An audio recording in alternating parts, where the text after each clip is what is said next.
a oração que eu fiz é também para que nós, adultos, que agimos como crianças, que somos crianças na fé, porque não temos toda a experiência, para que entendamos a mensagem da palavra de Deus e que ela tenha ação contínua em nossa vida. Estamos estudando o livro de Efésios, chegamos o ápice do livro, é onde seremos instruídos a como aprender, como ensinar toda a palavra de Deus. Talvez seja o ensinamento mais efetivo que temos aqui. Lembrem-se de que Efésios tem o primeiro capítulo como a proposta de que a salvação é dada por Deus em nossa vida, com uma riqueza doada pelo Pai, com a transmissão pelo Filho e a condução do Espírito Santo. Nos capítulos 2 e 3, explica como é que isto funciona no indivíduo e na igreja, isto é, no indivíduo e na sociedade. E nos capítulos 4, 5 e 6 diz o como proceder, o como andar. Estamos no capítulo 5 e vamos ler os 4 primeiros versículos. Sede, pois, imitadores de Deus, como filhos amados, e andai em amor, como também Cristo nos amou,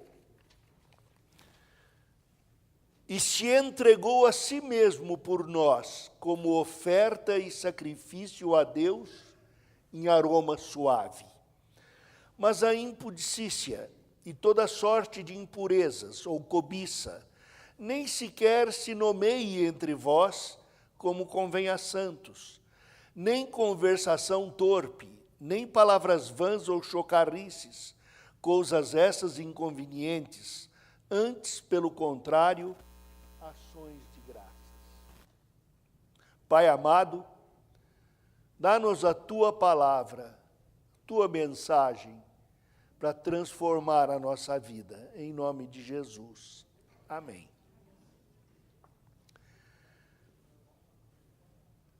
Eu contaria os nomes se fosse numa conversa comum, porque as pessoas já faleceram, mas vou contar apenas o fato.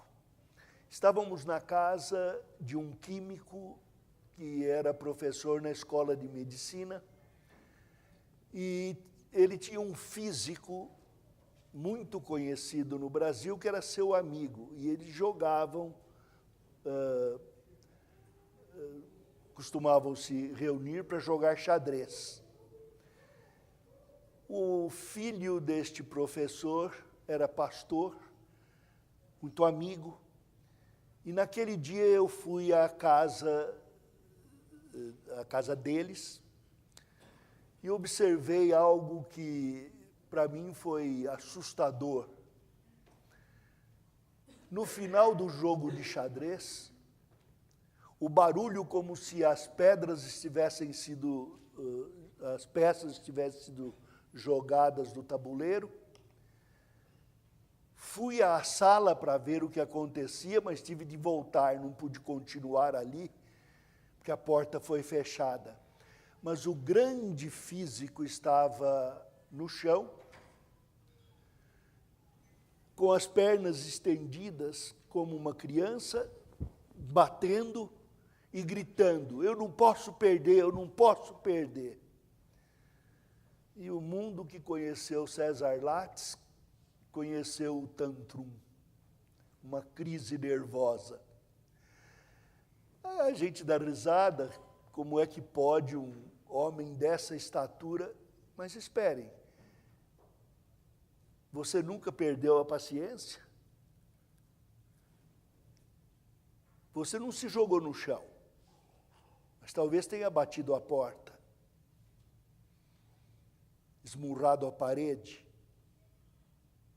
A mulher, talvez um dia de maior braveza, bateu no peito do marido, ficando brava.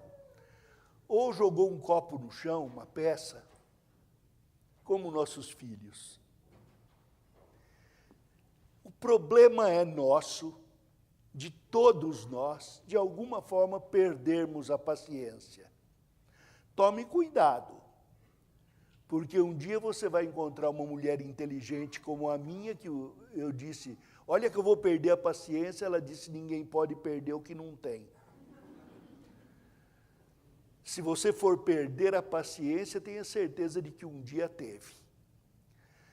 Mas estamos sendo alertados pelo apóstolo São Paulo para não fazer estas coisas. É difícil entrar na cabeça. Longe de vós toda amargura, cólera e ira, e gritaria, e blasfêmia, assim como toda malícia. E a gente não entende muito o que é isso. Na hora em que a gente perde o que não tem, a paciência, a gente grita, a gente fala, a gente cobra, a gente... E às vezes agimos como aquela menina que eu contei, a menina macaquinho. Incorporamos tanto o nosso problema que viramos um macaquinho. Manuel Bandeira diz que brasileiro só faz é macaquear a sintaxe lusíada. E assim nossa linguagem se torna imprópria, nossas considerações. Conheci um homem que foi convidado à casa de um empresário que queria conhecê-lo melhor. No momento em que este convidado saiu um pouco, o empresário voltou-se para a esposa e disse, o que você acha dele como diretor de uma empresa? E ela voltou-se para o empresário e disse, ele? E de repente ela se compenetrou de que estava na beira de perder uma boquinha do emprego do marido. Mas não adiantou. Naquele gesto, ela expôs o que ela considerava do marido. Trouxe amargura, trouxe malícia, trouxe gritaria. Então notem que eu nem preciso gritar para explodir. Um gesto de ombros basta. Você conhece fulano? Olha, eu quando não tenho nada de bom para dizer a respeito de alguém, eu fico quieto. E a respeito de fulano, eu me calo. Você já disse tudo. Nós expomos nosso interior, nosso intestino, nessas gritarias, nessas malícias. Agora, eu vou confessar pessoalmente, é duro mudar. É duro deixar de ser macaco para ser gente. Porque macaco vê, macaco faz. Eu não me lembro de papai ter falado alto com mamãe nunca na vida. Só tenho certeza absoluta de que ele fazia isso. Na minha mente, eu me esqueci de qualquer problema da minha família. Não é que eu passei por cima, não é que eu tenha tido algum segredo mental. O que acontece é que eu tenho certeza de que papai era um homem muito bravo e que mamãe era uma mulher que seguia toda a braveza dele. E, de certa forma, eu tenho de lutar para não ser isto. Papai foi o melhor amigo, melhor homem, um caráter imenso, cristão, mamãe também, mas homem, necessitado da salvação no Senhor Jesus Cristo. E eu, que macaqueio as pessoas que foram importantes na minha vida, tentando evitar os defeitos, querendo acolher qualidades, mas ser humano, tenho dificuldade para deixar de ser imitador do mal. Como fazer para imitar o bem? Deixe-me dizer que imitação, ou vou usar a palavra mais certa, modelação, para mim é o primeiro dos princípios do ensino e do aprendizado. Nós fomos criados para espelhar a Deus. Fomos criados como imagem e semelhança do Senhor. Criados como espelhos para refletir o amor, a verdade e as obras de Deus. E é assim que o mundo inteiro está submisso ao princípio da imitação. Somos criados para imitar. E na falta da verdade e do bem para ser imitado, imitamos o que passa na nossa frente. Estudantes de psicologia vão se lembrar do imprint, aquela teoria de que demonstrada, ilustrada, dos patinhos quando eclodem do ovo e seguem a primeira coisa que passa na frente. Se é o fazendeiro, eles seguem o fazendeiro como se fosse a pata. Somos assim, somos criados para a imitação. A palavra usada aqui no texto é a palavra de onde vem mimetes, de imitar, mimetismo no português. Sede, pois, imitadores de Deus. Mas, coisa difícil, eu tento e não consigo. De manhã eu digo, Senhor, que meu amor pela minha esposa seja intenso, que eu lembre-me de falar contigo a respeito dos meus filhos, dos meus netos, minha irmã, minha cunhada. E 1 hora depois, eu já estou zangado com alguma dor, distraído com alguma coisa e me esqueço do que Deus mandou fazer. É difícil ser crente, é difícil imitar, mas contudo não é trabalho nosso.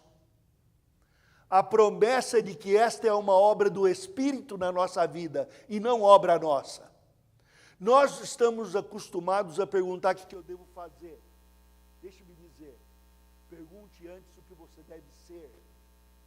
Quando você souber o que deve ser, o que fazer será fácil, será consequência. Quando nos atemos ao que devemos fazer, nos tornamos legalistas. Eu sei, por exemplo, que há uma lei do amor, eu devo amar a você. Mas você vem e pisa no meu calo, como é que eu vou amar? Eu não posso amar um elefante pisando na minha unha encravada. Eu saio de casa, vou dirigir o carro e um motoqueiro buzina do meu lado, eu tenho mais é que explodir. Agora, como tem muito motoqueiro na cidade, eu explodo por dentro. Guardo aquilo em amargura. Vou para casa e no primeiro barulho igual buzina, sai tudo que devia sair na rua. Sede, pois, imitadores de Deus, como? Aí Paulo diz, primeiro, como filhos amados. Eu não sei se vocês percebem, nós vivemos por códigos da sociedade em que nós estamos.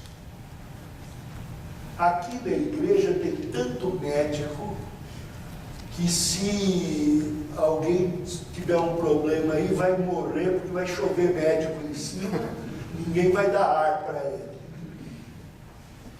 Médicos, enfermeiros, administradores hospitalares vivem por uma sociedade chamada saúde. É interessante, tudo que passa na cabeça deles é questão de saúde. O médico recebeu, estou lá numa cidadezinha do interior, nossa, o médico recebeu um paciente, um cliente, era da área de cardiologia. O paciente aí pesava uns 130, o médico 160. Fez lá a consulta, o médico assinou a receita e caiu morto. E o dilema do cliente era: pego a receita antes de chamar ajuda ou deixo a receita ali? Porque esse era o drama.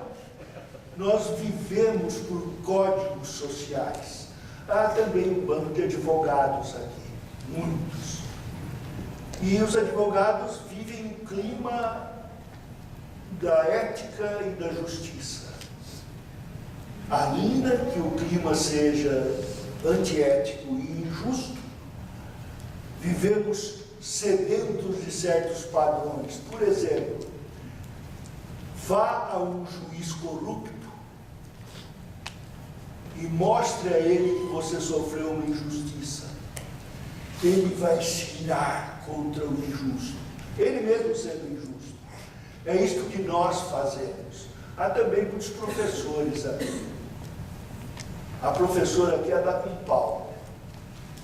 E professor vive um drama de querer ser bem quisto pelos alunos e de querer ser bem quisto pelos outros professores, reconhecido. É um drama, porque se você fecha o aluno e não dá nota, eles não gostam de você. E se você deixa todo mundo passar, você não é reconhecido pelos outros professores. Vivemos sambando. O poeta disse: a vida é um samba, patrão, após quem na vida samba mais é o coração. E é aí que está o nosso problema, de viver por códigos que não são os de Deus. O problema é de motivação. Qual é a motivação do crente? E qual é a motivação que falta na nossa sociedade? O que é que falta nos ambientes em que nós vivemos, que exige gritaria, exigência, requerimentos, nossa vida com Deus, nossa vida na igreja? Paulo diz: viver como filhos. Essa é a nossa motivação. Vivemos como filhos de Deus. Ou aprendemos filiação, ou aprendemos o que é ser filhos de Deus, ou não aprendemos mais nada. O que nos liga a Deus é o que nos liga aos outros. Sede imitadores como filhos que imitam a Deus, porque filhos imitam os pais. Eu não posso esquecer de quem foi meu pai e minha mãe. Fui criado por eles. Pai e mãe são aqueles que nos criaram. E nós os imitamos, tentando evitar o comportamento que tiveram ou repetir o comportamento que tiveram. Mas sempre acabamos fazendo o que eles faziam. Goethe disse: podes usar peruca de milhões de anéis, mas sempre has de ser o que sois. E o sábio na Bíblia disse: o leopardo não pode mudar as suas manchas. A única forma de transformar a nossa vida é nascermos de novo como filhos de Deus. A palavra de Deus diz que aqueles que creram em Jesus Cristo lhes foi dado o poder de serem feitos filhos de Deus, a saber, os que creem no seu nome. E esses que creem no Senhor Jesus são filhos de Deus porque nascem de novo. É preciso verificar na sua vida se você já nasceu de novo. Isso é perguntado a homens com experiência cristã. já muito adiantada na palavra de Deus. Paulo diz: ninguém se engane, pergunte-se no coração se já nasceu de novo. E a pergunta é importante: na hora em que eu estiver perdendo o que não tenho, perdendo a paciência, exigindo, querendo invocar maldição, esta é a hora que eu devo perguntar: já nasci de novo? E se a resposta é sim, o Espírito testemunha ao meu Espírito que eu sou filho de Deus. Então eu digo: então não posso imitar ninguém mais, senão meu Pai Celeste. E no meu Pai Celeste eu posso imitar a boa qualidade de todos os outros. Como disse Paulo: sede meus imitadores como eu sou de Cristo, ou quando eu sou de Cristo. A Bíblia diz para observar o fim da vida dos homens cristãos e imitar a fé que tiveram. Isso está em Hebreus. E é assim então que eu sou chamado a imitar o meu Pai Celeste, que diz: ora, se vós que sois maus sabeis dar dádivas aos vossos filhos, quanto mais o vosso Pai Celeste dos céus dará boas coisas aos que lhe pedirem. Tudo quanto, pois, quereis que os homens vos façam, assim fazei-o vós também a eles. O contexto está dizendo: qual o pai que, se o filho lhe pedir pão, lhe dará uma cobra?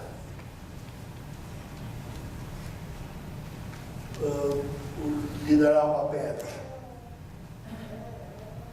Deus, o nosso Pai, é bom. E se não entendermos desta forma, não imitaremos ao Senhor Jesus Cristo no contato com o Pai Celeste, o seu Pai Celeste.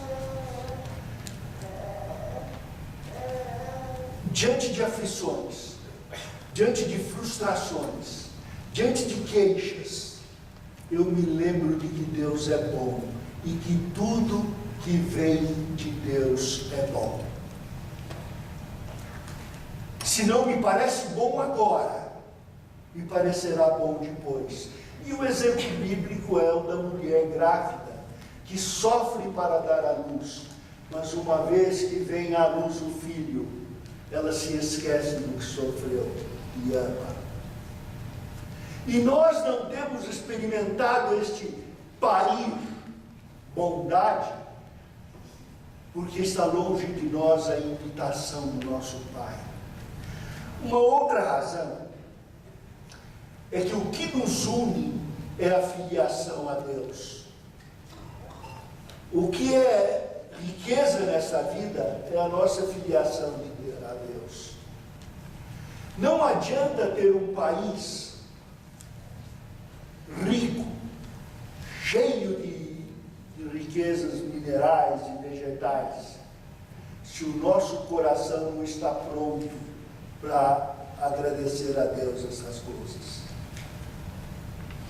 Olhem o nosso país. Olhem aí a vizinha Venezuela. E vejam aonde é que nós estamos indo quando pensamos em revoluções, em gritarias, em passeatas, em bandeiras, em sociedades de gênero, sociedades sociais, de diferenças sociais. Somos levados a imitar a malícia. E Deus diz: para, pensem como filhos.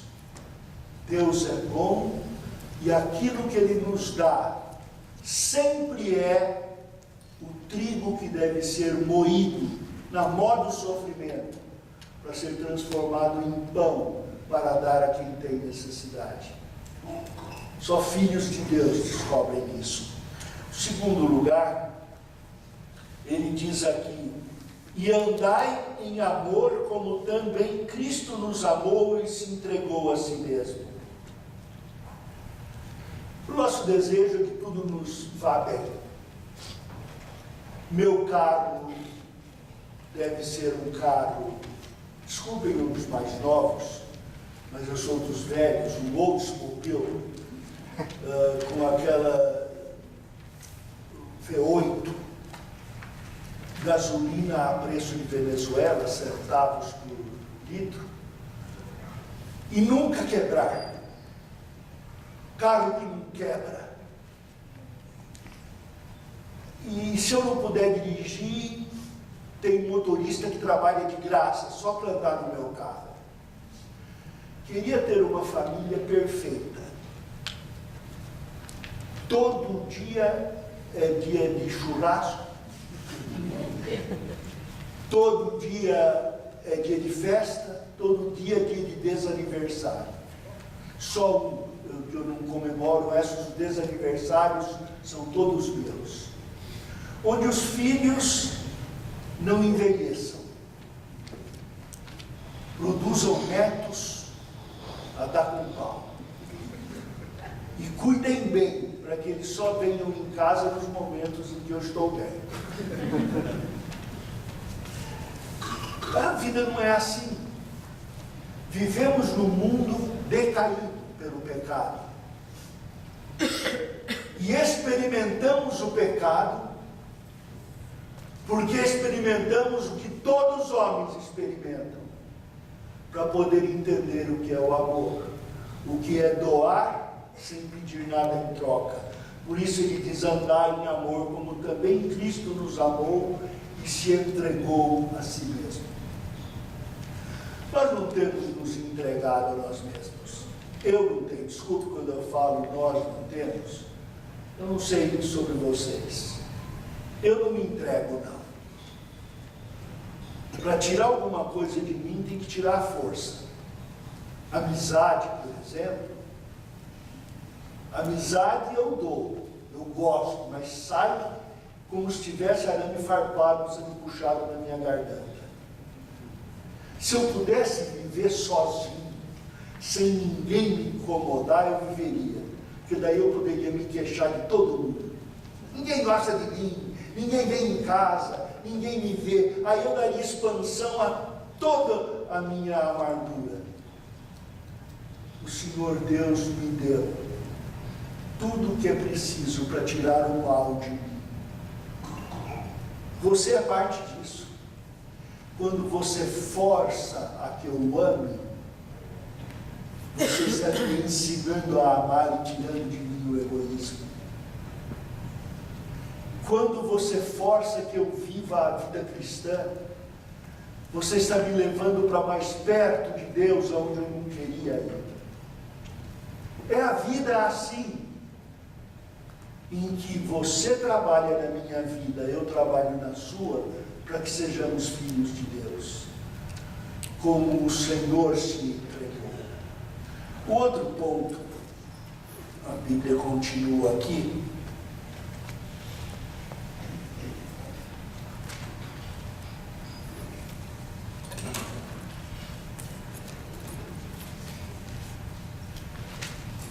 como Cristo se entregou por nós, como oferta e sacrifício a Deus em aroma suave.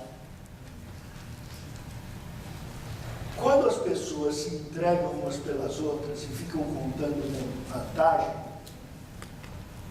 eu tinha um amigo que quando eu falava um nome qualquer, ele dizia: ele me deve muitos favores.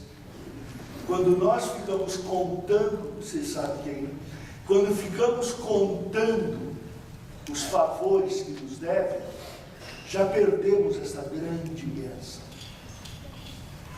Quando nós deixamos transparecer os sofrimentos que temos, quando nós deixamos que nosso sofrimento de amargura contamine outros, já perdemos a grande bênção.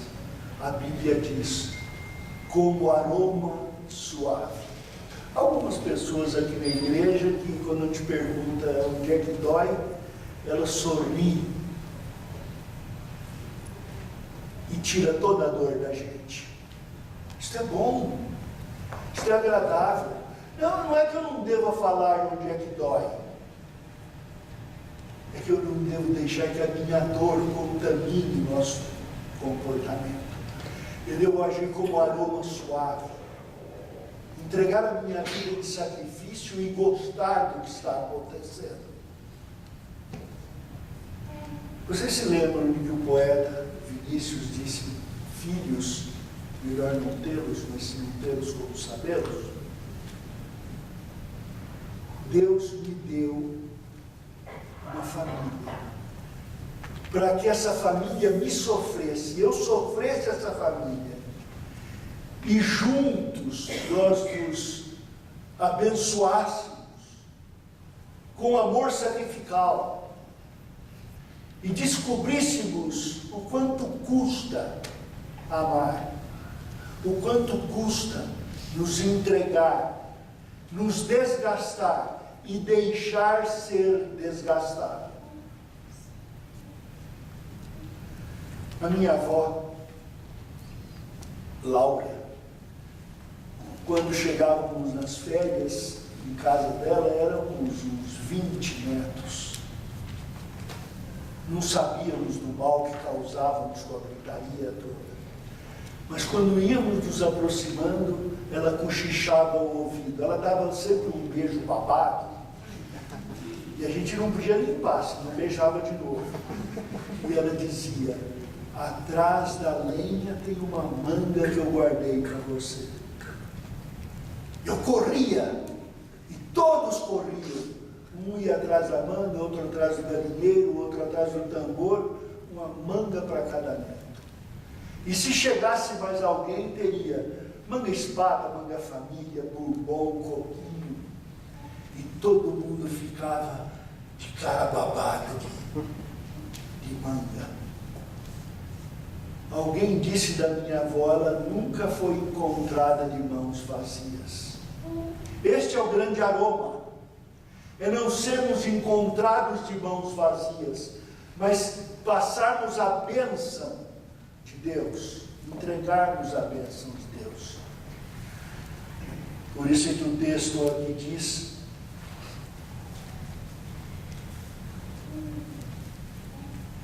graça, porém, a Deus, que em Cristo sempre nos conduz em triunfo, e por meio de nós manifesta em todo lugar a fragrância do seu conhecimento. Porque nós somos para com Deus o bom perfume de Cristo, tanto nos que são salvos como nos que se perdem. Para este cheiro de morte para a morte, para com aqueles aroma de vida para a vida. Não estamos aqui com o romantismo, querendo ser um Roberto Carlos, que diz: a vida, o céu é azul e a felicidade até que existe.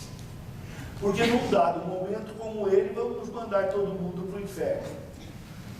A Bíblia diz que este aroma suave, que vem da nossa vida, do nosso contato, este aroma do sacrifício que se dá, ele nunca será de derrota, sempre de vitória.